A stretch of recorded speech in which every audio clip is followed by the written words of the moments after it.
Assalamualaikum semuanya. Terima kasih buat kawan-kawan yang telah mengklik video ini dan selamat datang pada segmen baru, yaitunya Krimis, Kriminal Miris.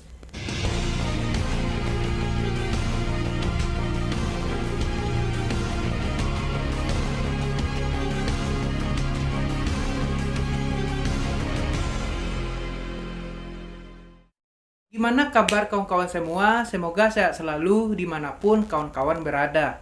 Kebetulan di segmen baru kali ini, aku bakal membahas suatu kasus yang lagi viral yang ada hubungannya dengan kekerasan. Bagi kawan-kawan yang nggak sanggup mendengarnya, dianjurkan untuk tidak melanjutkan video ini. Takutnya nanti kawan-kawan yang nonton mengalami depresi, tekanan batin, ngamuk, ataupun yang lainnya. Pokoknya jangan lanjut nonton deh bagi kawan yang nggak kuat nih ataupun yang memiliki trauma dengan kekerasan. Coba nonton yang lain aja, oke? Nah, tanpa basa-basi yang panjang lagi, langsung saja ke kronologinya. Ini dia.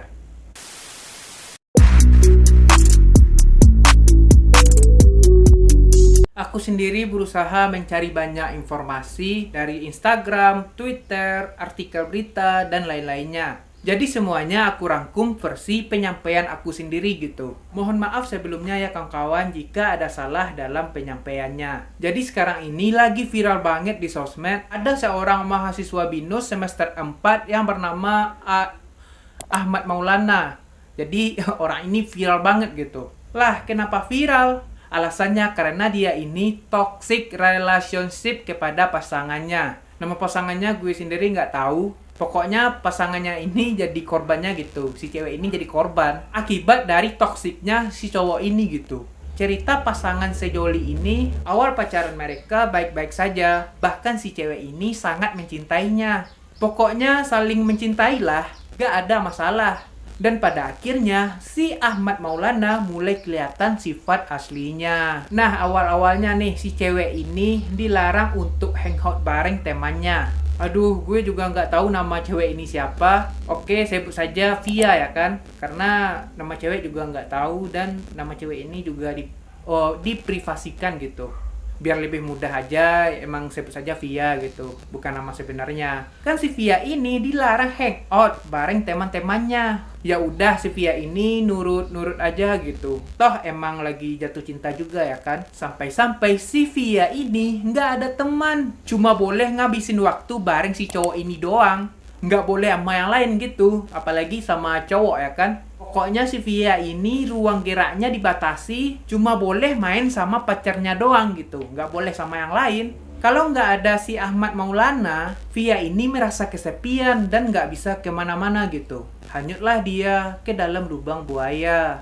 Awalnya nih laki emang nggak kasar, tapi di bulan ke-7 pacaran, si cowok itu udah berani ngatain si Via. Pakai kata-kata kasar. Seperti ini kata-kata kasarnya. Ya namanya cewek ya kan, pasti shock digituin. Tapi ya, nih laki jago manipulasi cuy. Sebenarnya itu ya amat udah keterlaluan banget. Udah di luar batas lah. Si Via ini masih belum sadar betapa bahayanya nih cowok. Ditambah dia bahkan tidak memiliki seseorang untuk bercerita. Atau mungkin si Via ini takut buat ceritain masalahnya itu ke siapapun. Si cowok ini juga selalu nanamin mindset ke ceweknya. Kalau ada masalah nggak usah lah cerita ke siapapun gitu. Cukup mereka berdua aja yang tahu. Makin lama hubungan mereka, si cewek ini udah nggak kuat, minta putus lah. Tapi setiap minta diputus diancam oleh revenge porn. Si cewek pun bertahan cukup lama karena hal tersebut. Pokoknya setiap minta diputusin, si cowok ini langsung ngancam bakal sebarin fotonya. Bisa jadi itu fotonya yang nggak, maksudnya kayak gimana ya? Fotonya yang sebenarnya nggak harus dipublik gitu.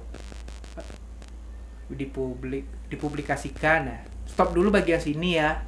Pesan nih ya bagi setiap cewek-cewek. Kalau kalian punya pasangan, jangan sampai sebarin foto kalian lah. Apalagi foto yang seksi ya kan. Nggak boleh. Apapun kata cowok kalian tetap nggak boleh. Kalau nggak, kalian nanti pasti menyesal. Kayak cerita barusan, misalkan kalaupun cowok kalian baik-baik, bukan berarti dia tidak bisa melakukan kesalahan. Misalkan salah upload ke sosmed, ataupun ada yang menghack HP-nya gitu. Pokoknya kalau soal ngirim-ngirim foto, jangan gampang percaya deh. Atau enggak, nasib kalian bisa sama dengan korban barusan. Nah lanjut, ini contoh chat korban dengan pelaku gitu.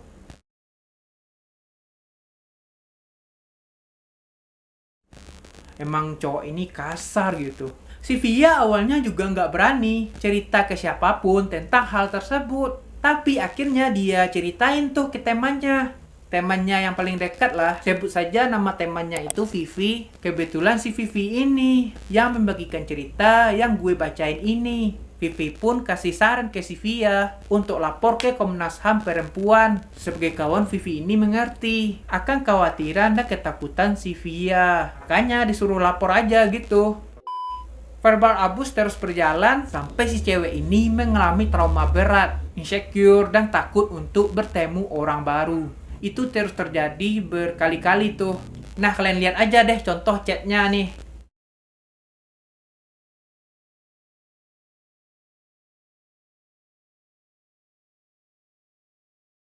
Cowok itu kan masih sering berkata kasar tuh. Sampai akhirnya berani main tangan, main pukul sama si cewek. Awal main fisiknya itu, kejadiannya itu bulan Juni 2020. Si Ahmad dan Via pergi ke mall pakai mobil. Kebetulan pada saat itu, si Ahmad ini baru ganti knalpot mobil. Otomatis ngebut mulu di jalan. Via pun ketakutan gitu. Dan minta si Ahmad ini buat pelan-pelan saja bawa mobilnya. Tapi si Ahmad malah marah-marah. Ahmad Maulana ini bilang, ini gue beli knalpot juga pakai duit gue. Katanya gitu. Spontan nih cowok jambak rambutnya si cewek. Pacarnya sendiri dijambak. Nah, itu pertama kalinya bagaimana si cowok melecehkan si Via secara fisik. Dan ternyata makin parah dong. Setelah kejadian itu, dia makin berani untuk main fisik. Untuk menjambak, menampar, memukul, bahkan mencekik si cewek. Si cewek ini nggak bisa ngelawan setiap kali dipukulin. Cuman bisa nangis dan ketakutan. Dan setiap abis dipukulin, apakah si cewek berhenti menemuinya? Tentu tidak, yaitu karena si cewek merasa dia tidak bisa melakukan apapun tanpa si cowok ini. Si cewek merasa bergantung pada si cowok dalam hal apapun.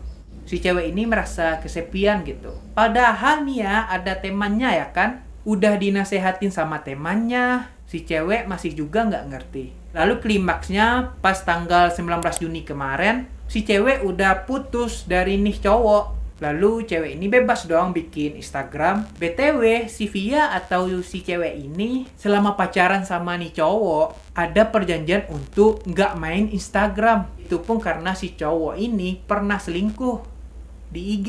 Yang anehnya si cowok malah nggak terima. Marah, cemburu. Padahal dia yang selingkuh ya kan? Meskipun cowok cewek ini udah putus, intinya si cowok masih nggak nerima si cewek mantannya itu buat Instagram dan follow-followan sama cowok lain. Gak boleh gitu. Padahal udah putus nih ya. Itu pun juga cuma follow Instagram, gak jalan, gak ngapain-ngapain juga. Anehnya kalau tahu si cewek ini buat Instagram, si cowok ini naik darah dan mengancam akan membuang kucing si cewek.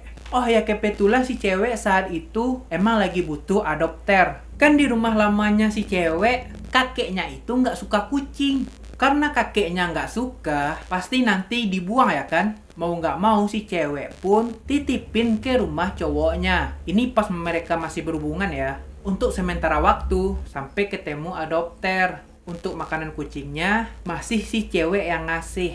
Kasarnya si cewek ini butuh tempat untuk kucingnya. Lalu si cowok ini ngancam dong. Nih, ambil kucing lo.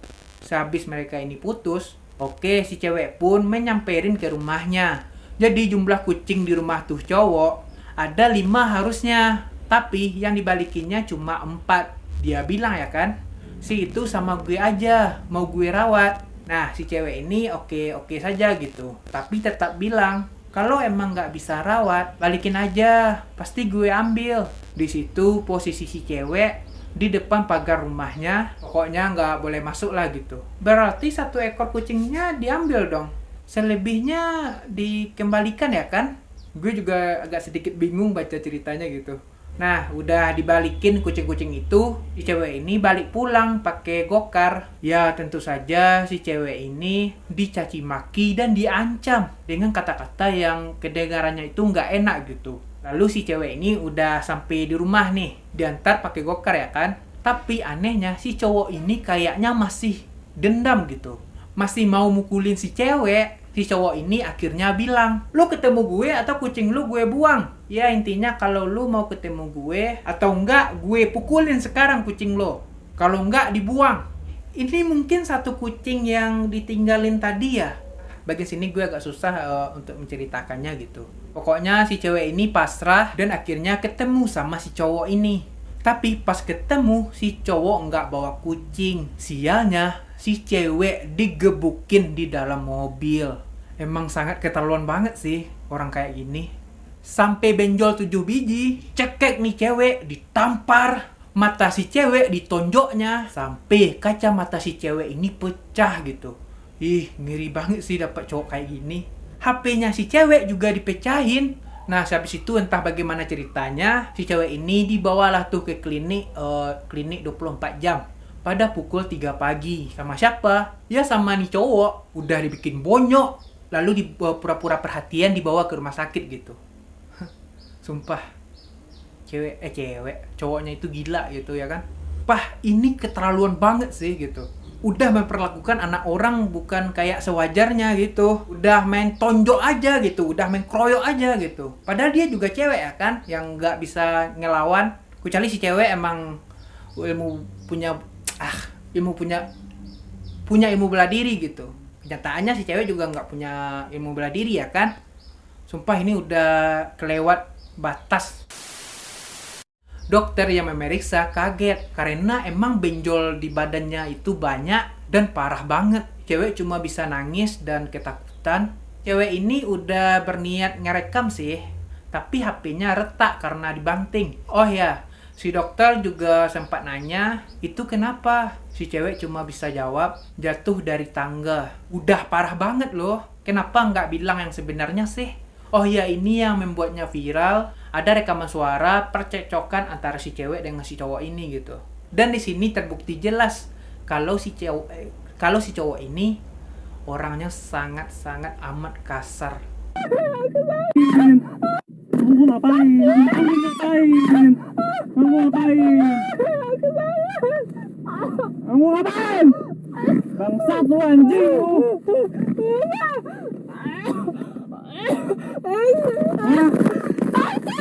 Enggak, emang gua ngapain aja anjing? Bikin kau apa anjing? Oh ya, gua sakit banget.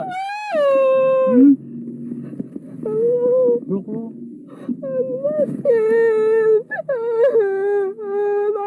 Oh ya, si cewek ini juga pernah dipukul karena dirinya itu dengerin lagu BTS, lagu orang Korea itu. Bayangin ya, lu dengerin lagu, lu dipukul. Masuk akal nggak? Iya, bukan siapa-siapa, udah berani mukul anak orang. Dan hal sekecil itu bisa buat dia marah. Aneh kan? Emang jelas sakit jiwa nih orang.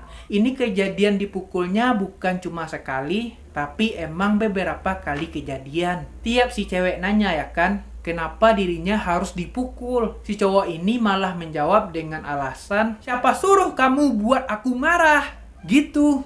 Kayaknya si cowok ini kalau menyelesaikan masalah memang suka sekali tindak kekerasan dah. Tapi mungkin ya ada dari kawan-kawan yang nanya, apa udah coba lapor polisi, Komnas HAM, dan lain-lain? Atau belum gitu? Sebelum cerita ini menyebar, kata teman si cewek ini, anggap saja namanya Vivi yang tadi itu, si cewek yang jadi korban udah pernah coba buat lapor ke lembaga-lembaga tersebut. Tapi gue pribadi nggak tahu lanjutnya gimana. Mungkin kawan-kawan yang tahu boleh komen. Oh ya, ini bukti si cewek ditonjok sama cowok brengsek ini sampai benjol.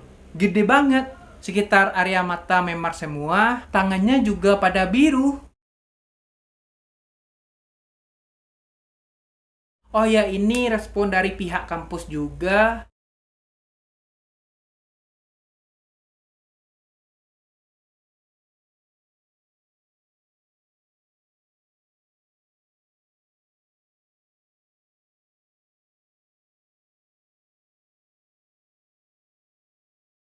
Lalu, gimana respon keluarga? Kabarnya sih pihak dari keluarga korban dan keluarga pelaku telah bertemu dan melakukan klarifikasi dan fokus terhadap penyembuhan korban. Ini bukti tweetnya gitu.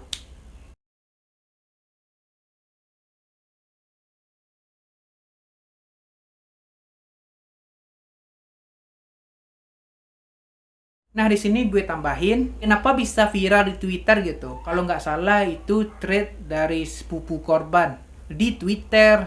Sedangkan cerita yang gue baca barusan dari cerita temannya korban. Karena yang di Twitter itu udah dihapus untuk menjaga privasi dan keadaan si korban. Jadi gue belum sempat baca nih yang di Twitter itu. Untung ada versi cerita temannya korban di Instagram. Itu makanya bisa aku ceritain ke kawan-kawan semua gitu. Pokoknya ambil hikmahnya aja deh gitu dari kontenku kali ini gitu ya kan. Aduh, gimana, terlalu banyak kata gitu.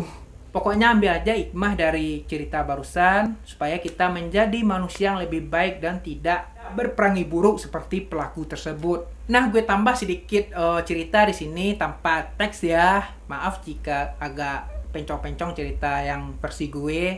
Ini ada pengalaman dari gue sendiri gitu. Ceritanya itu gue pernah kenal sama cowok gitu. Cowoknya ini emang toxic relationship gitu. Nah, toksiknya itu yang gimana gitu. Pokoknya gue ceritain pendek aja ya, nggak terlalu panjang ceritanya, dengerin aja sebentar gitu.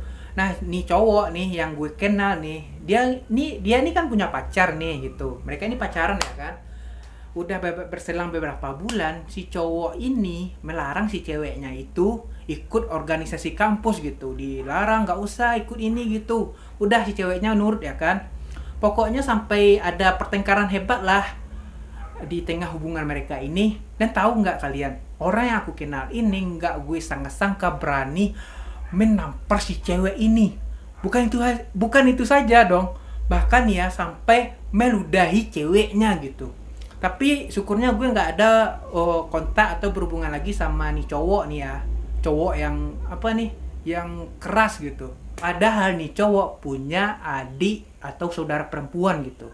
Dia punya adik beberapa orang lah, cewek. Tapi gue juga pikir kenapa dia berani keras ke cewek gitu. Gue juga heran kenapa, ya Allah gitu. Gue gak sangka, tapi syukurnya gue gak ada lagi komunikasi sama cowok itu. Tapi orang yang aku kenal ini gak ada lagi berhubungan sama ceweknya lagi gitu. Syukurnya gak ada lagi. Tapi orang yang aku kenal ini juga pernah kasar sama si cewek. Itu pengalaman aku ya kawan-kawan. Tapi bukan aku yang mengalami, tapi orang yang aku kenal gitu. Nah, itu aja cerita pendek dari aku. Terima kasih buat kawan yang telah menonton video ini sampai habis. Jangan lupa kasih like-nya kalau kalian suka. Dan bagi yang belum subscribe, jangan lupa subscribe dong dan nyalakan notifikasinya biar kawan semua dapat notif terbaru dari channel aku. Oke, dan sampai jumpa di video selanjutnya. Bye. Pokoknya kawan hati-hati ya memilih teman, pacar, atau pasangan kayak oke.